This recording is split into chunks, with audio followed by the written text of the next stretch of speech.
गरीब काली बहू की 4 अंग्रेजन सौतन। मेरे भाई क्यों परेशान हो रहा है? मुझे तो समझ ही नहीं आता कि तू शादी से इतना भागता क्यों है। देख भाई, तू मेरे बारे में जानता ही नहीं है। मैं ऐसा नहीं चाहता कि मैं जिंदगी भर एक ही लड़की के पीछे भागता रहूं, उसकी दुनिया भर की बातें सुनूं। तू तो जानता है मुझे ये सब बिल्कुल भी पसंद नहीं है। और पहले ही मेरे पास इतनी सारी गर्लफ्रेंड्स हैं, उनका क्या होगा? मैं तो ये कहता हूँ कि तू शादी ही एक बकरी से कर। भाई तू थोड़ा सा पागल हो गया है क्या? एक बकरी से मेरी शादी करवाने की बात कर रहा है? अरे मैं इंसान हूँ, जानवर नहीं जो बकरे से शादी करूंगा।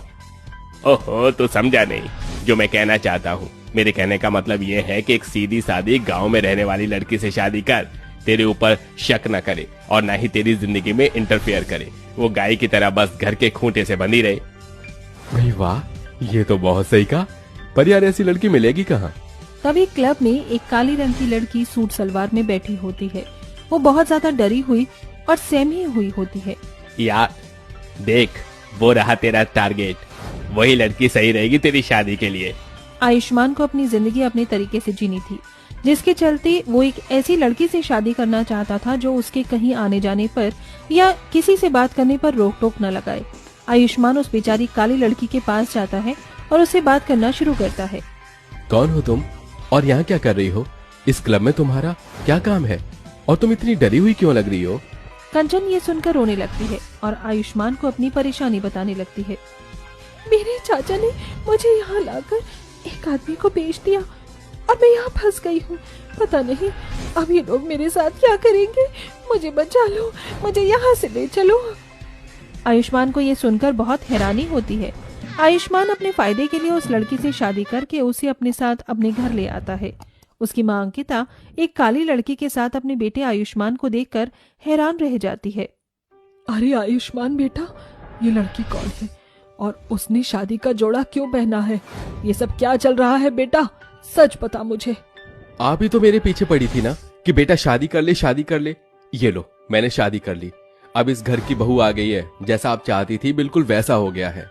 अंकिता को कंचन की मासूमियत दिखाई दे जाती है, जिसके चलते वो उसका गृह प्रवेश करती है और उसे उसका कमरा दिखा देती है। ये आयुष्मान का कमरा था, लेकिन आज से तुम्हारा भी है। जाओ, तुम फ्रेश हो जाओ, मैं तुम्हारे लिए खाना लगा देती हूँ।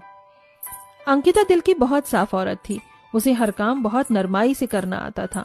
लेकिन वहीं आयुष्मान जब अपने कमरे में बेचारी कंचन को देखता है तो वो गुस्से से तिलमिलाते हुए उससे कहता है, किससे पूछकर तुम इस कमरे में आई हो? तुम्हें पता है ये कमरा मेरा है और मेरे कमरे में तुम्हें आने की कोई जरूरत नहीं है। अगर तुम्हें सोना है तो जाओ, हमारे घर की रसोई में बहुत सारी जगह है, वहां जाकर सो जाओ, वहीं तुम्हारी सही जगह है। कुछ पल इतना अच्छा व्यवहार देखने के बाद अचानक से आयुष्मान का इतना सारा गुस्सा देखकर बेचारी कंचन बहुत ज्यादा हैरान रह जाती है। उसे कुछ समझ नहीं आता।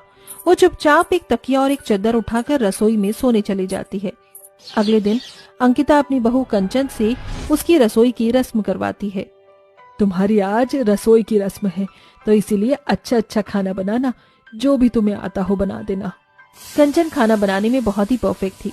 उसे बहुत स्वादिष्ट खाना बनाना आता था। वो सभी के लिए खाना बनाकर खाने की टेबल पर लगा देती है। जिसके बाद आयुष्मान और अंकिता दोनों जब खाना खाते हैं तो उन्हें खाना बहुत ही ज्यादा स्वादिष्ट लगता है। अरे वाह माँ, पहली बार आपने आज बहुत अच्छा खाना बनाया है। ऐसा मन कर रहा है कि आपके हाथों को चूम लूं। अरे नहीं बेटा, ये खाना हमने नहीं बल्कि कंचन ने बनाया है। आज उसकी पहली रसोई की रस्म थी। ये सुनते ही आयुष्मान अपना सारा खाना छोड़ देता है और उठकर चला जाता है। जिसके बाद वो फिर से पार्टियों में पहुंच जाता है, जहां उसे 4 अंग्रेजन लड़कियां मिलती हैं। वो अंग्रेजन इतनी खूबसूरत और सुंदर होती हैं कि आयुष्मान उन्हें देखता ही रह जाता है। ये देसी शहर में विदेशी माल कौन लेकर आया है यहाँ? आयुष्मान उन चारों अंग्रेजन के पास जाता है और उनसे बातें करने लगता है, जिसके चलते उसे ये पता चलता है कि वो अंग्रेजन हिंदी भी अच्छी खासी बोल लेती हैं। हमें यहाँ पर अमेरिका से लाया गया है। हम यहाँ अपनी मर्जी से नहीं आए हैं। हम यहाँ किसी की नौकरी करने नहीं आए, बल्कि हमें यहाँ पर लोगों के मनोरंजन के लिए बुलाया गया है। तभी डेजी और एना रोते हुए कहती हैं, मैं वापस अपने घर जाना चाहती हूँ। मुझे यहाँ के लोग बिल्कुल अच्छे नहीं लगे।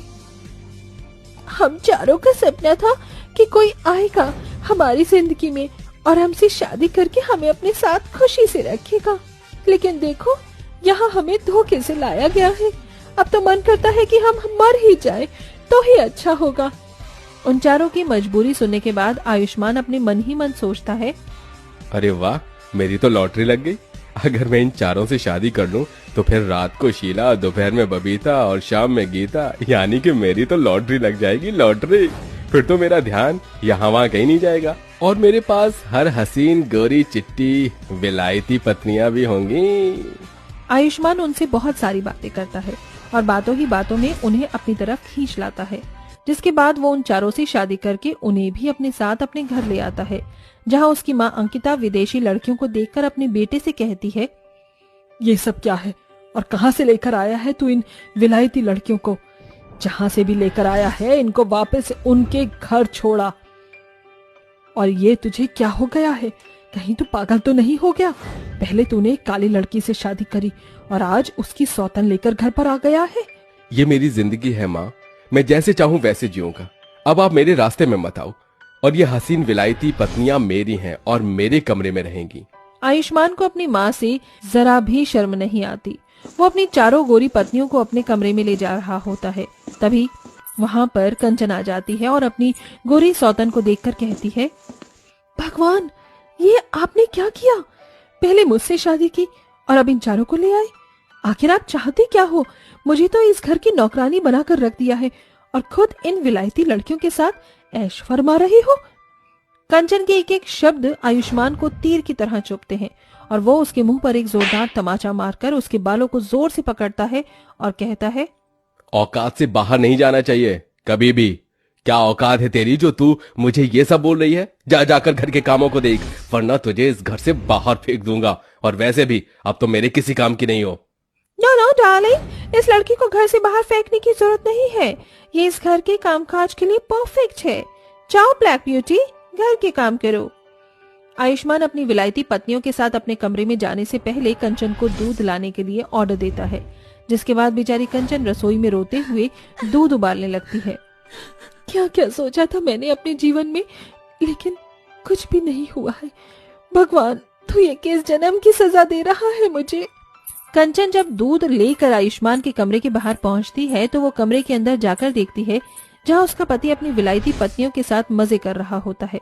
ये देखकर कंचन का दिल और ज्यादा डूब जाता है, लेकिन कंचन अपनी पत्नी व्रता धर्म को कभी नहीं भूलती और वो हर कदम पर अपने पति के इशारों पर चलती है। देखते ही देखते कुछ दिन बीत जाते हैं और आयुष्मान अपनी गोरी पत्नियों के चलते कंगाल हो जाता है और इसी के चलते उसकी गोरी विलायती पत्नियां उसे छोड़कर चली जाती हैं, जिसके बाद उसे अपनी गलती का एहसास होता है। सब कुछ लूट कर वो चारों मुझे छोड़कर चली गई। इस दुनिया में कोई किसी का नहीं है। जब मैंने ही किसी के साथ अच्छा नहीं किया तो मेरे साथ अच्छा होगा भी कैसे? Karma is back. कर्मा ने मुझे मेरी सजा दे दी। आयुष्मान को ये सारी बातें करते हुए कंचन सुन लेती है, जिसके चलते हुए आयुष्मान के पास आती है और उससे कहती है, जो हुआ उसे भूल जाइए। बेशक कोई आपका अपना है या नहीं, लेकिन मैं और आपकी माँ हमेशा आपके साथ रहेंगी। कंचन का ये बर्ताव देख आयुष्मान उससे माफी मांगता है। कंचन आयुष्मान को माफ कर देती है, जिसके बाद आयुष्मान कंचन के साथ एक नई जिंदगी की शुरुआत करता है और उसके साथ खुशी खुशी रहने लगता है।